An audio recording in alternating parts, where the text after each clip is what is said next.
What are we actually policing? We're policing behaviors that, they're only happening because our institutions are failing. Our healthcare is failing. Our wellness programs are failing. These are root issues that they cause individuals to behave in ways just for their own sustenance. Today, we're going to have a discussion with progressives, liberals, and Democrats about gun violence and policing in America. Raise your hand if you believe all guns should be banned.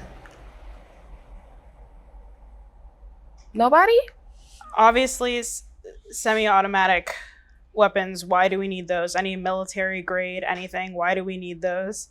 If you want to hunt, it's not my thing. It's not my thing. But there's no need to own a weapon that can take so many lives in a matter of seconds. It does get a little bit more nuanced when it comes to especially femme-presenting individuals who find the need to defend themselves. Same goes for, Black individuals who also feel the need to protect themselves in a white supremacist country that we live in.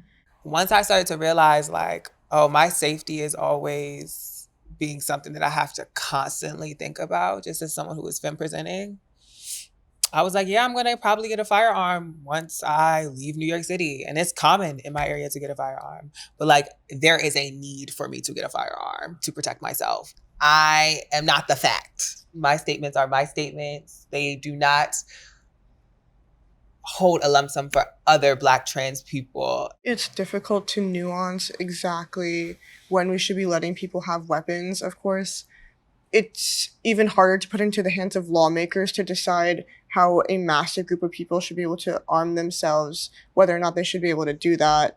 And so I don't think there's a blanket answer to say, always allowed for hunting, always allowed for self-defense, never allowed for anything else. I wish lawmakers approached gun legislation with the same nuance and understanding that we should not have automatic rifles, we should not have military-grade weapons.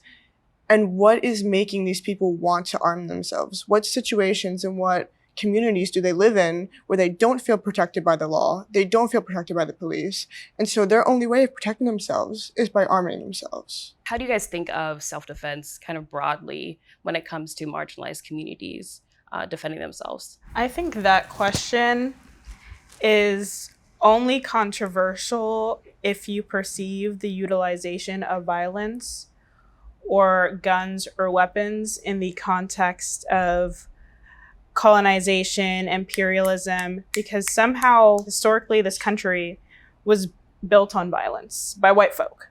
But when it comes to marginalized communities having to defend themselves, take up, weapons, use whatever means possible to have their voices heard and affect change, somehow then it becomes a problem. Since the Tree of Life shooting in Pennsylvania, I think I probably would feel safer in a synagogue knowing that there is an armed guard there. The fact that gun violence could impact a congregation I'm in, my congregation, or wherever I'm visiting, and yeah. Okay, so how do you think gun reform, gun control, gun restriction should impact, if at all, the police? Traffic stop officers should not have guns, especially for a, minor traffic or, vehicle violation. There's no reason why you should be carrying a gun, sweetie. Sorry to break it to you, but it's not that deep and important. You should not be carrying a weapon nor raising your weapons at me to step out of my car about a traffic violation. I don't think police officers need to be armed because I don't think when I think of our future and what a non-capitalistic society based on just wellness and just having our basic needs met by each other and by collective efforts, we don't need police officers who take advantage of that authority to use excessive force, to beat down marginalized communities. I think we need to dismantle that idea that safety and, lowering crime in general, that those ideas are inextricably linked to the presence of law enforcement. So Raquel, you shared with us that your mom works as a correctional officer. How do you feel about the idea of police officers not being armed or gun reform being extended to police officers? When it comes to like police officers and weapons, I agree with Dee said, like traffic officers shouldn't have taser. I feel like taser gets the job done. You know, you mess them up a bit, good. There's no need to like kill anybody. Honestly, we don't talk about her job too much because of like how much it bothers her, like about like what goes on. So I'd like to give a hypothetical, just so we can kind of zoom in on the question a little bit more. So for example, some people have brought up the idea of not allowing people who've been charged with interpartner violence or domestic violence charges, saying that they're not allowed to own guns. There have also been studies to suggest that some police departments have a disproportionately high number of police officers who've been charged for crimes like that. Do we think that kind of a gun reform should extend to police officers, right? Absolutely. Or do we think it not? Well, firstly, they shouldn't even be hired as police officers, because how do you exist to protect me, but I can't trust that the violence that you wreak in your own home isn't going to be wreaked upon me? So beyond that, if they do get hired, you should not be able to own or operate a firearm because you cannot be trusted. They should lead by example. You feel what I'm saying? They should not have like police on there and they know like the background. It shouldn't be like a big number of guns just basically like handed out like badges. I think that therapists need to be talking to gun owners.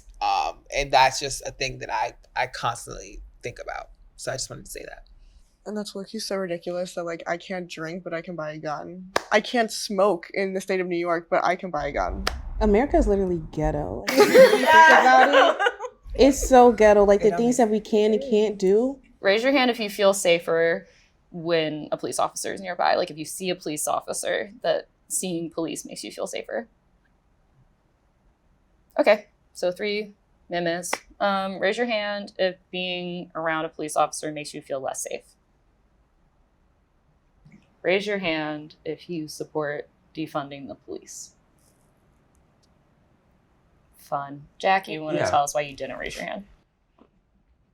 So I think that the slogan defund the police is just bad branding, but I support reallocation of resources, which is essentially what the slogan means.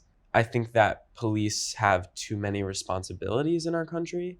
I think that, like we talked about before, there are many situations that a police officer goes into armed that they shouldn't be going into that situation armed. Can I ask why you think defund is a bad branding? Sometimes when people say defund the police, there's privilege going into that, not feeling unsafe in your own community. But I can't speak for someone who lives in a predominantly black or brown community. But there are communities I've worked in where I think I've felt safer to knowing that there are police officers around. I feel safer oftentimes in situations where there are police around, but I think that's coming from a place of privilege, while a black or brown person might not feel that same way. I don't necessarily agree that defund is a bad word. And I think to say that agreeing with defunding comes from a place of privilege, I think that's an incorrect statement. I think people are allowed to have whatever opinion they want on police reform, and your personal experiences are going to inform your opinion. But it is effectively defunding the police to reallocate resources from the military and police budget to other forms of restorative justice and healthcare is in essence defunding the police. But defunding the police should not be something that we're afraid of. I just was thinking, as Jack was speaking, I was just like, I can't even look at police officers in the eyes. Like, just to even like gain that much strength to even look at a police officer or a group of them. Like, I keep my head down, eyes not even looking at them. And so it's just like very interesting that people can live such a different life of, just not being in fear of the possibilities, as well as just the generational trauma for real, right, that police officers enact on people of color and also queer people. Who agrees with abolishing the police?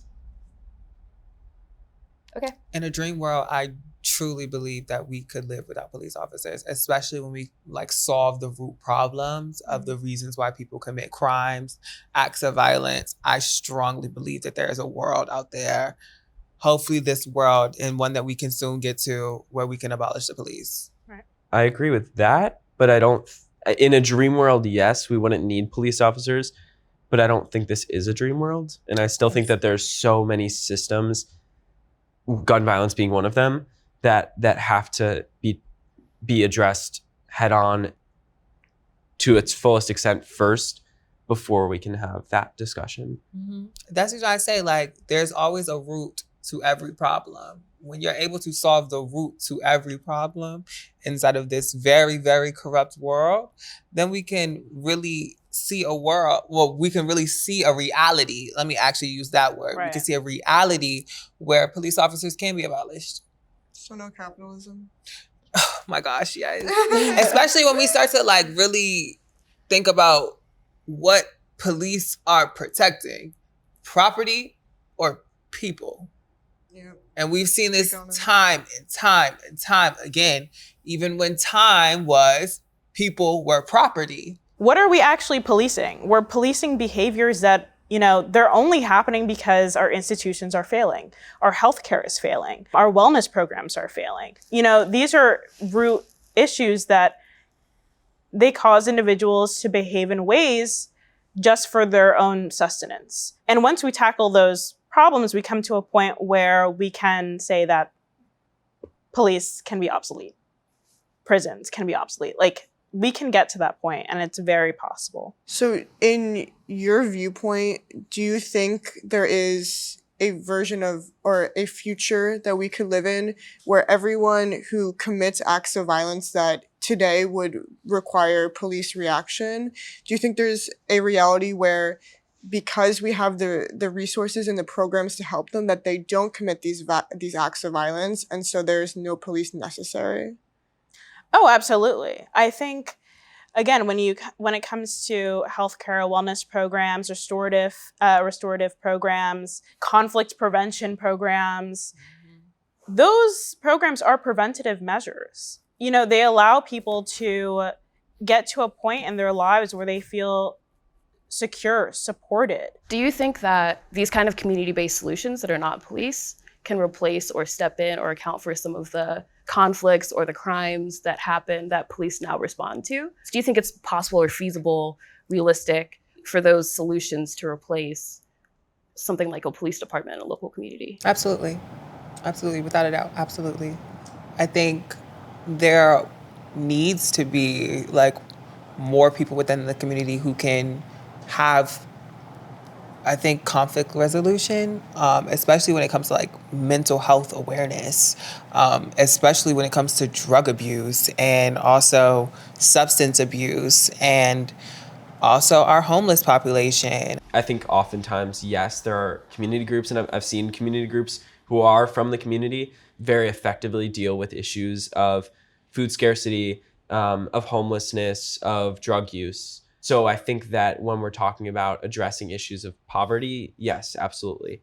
But when we're talking about issues of public safety, I think that's where right now in this world, we still require a police presence. Raise your hand if you think that incarcerating people like as punishment, so incarceration helps reduce crime. So you maybe yes? Okay. I think we have a long ways to go before we can call the correction system truly correctional. When people go to prison, we should be not only making education accessible, but also incentivizing it if they come out with a college degree. In New York, they only give 1 6-month reduction in a sentence for one college degree. But in states like Indiana, I believe, they'll give you a year off your sentence for each successive degree earned. I would also like to extend that to trade programs as well. The first thing I think about when I think about incarceration is getting rid of the 13th Amendment exception. Prisons are modern day plantations in some cases. The Louisiana State Penitentiary is a running plantation to this day. If someone has committed a crime, and of course, Black men are disproportionately, and Black individuals and trans individuals are disproportionately criminalized in general, their identities themselves. I think all aspects of what we were just talking about today, especially when it comes to gun reform, mental health, all relate back to the Constitution in some way, in some form, of you not being represented inside of a constitution, especially when we say that we live inside of a state that is not governed by religion, but there are acts governing, like being governed by religion. So it's just like this, very like blurred line of like, what is the Constitution actually supporting and what are the rights of the actual people? So if you don't feel governed by your own government, what's the purpose?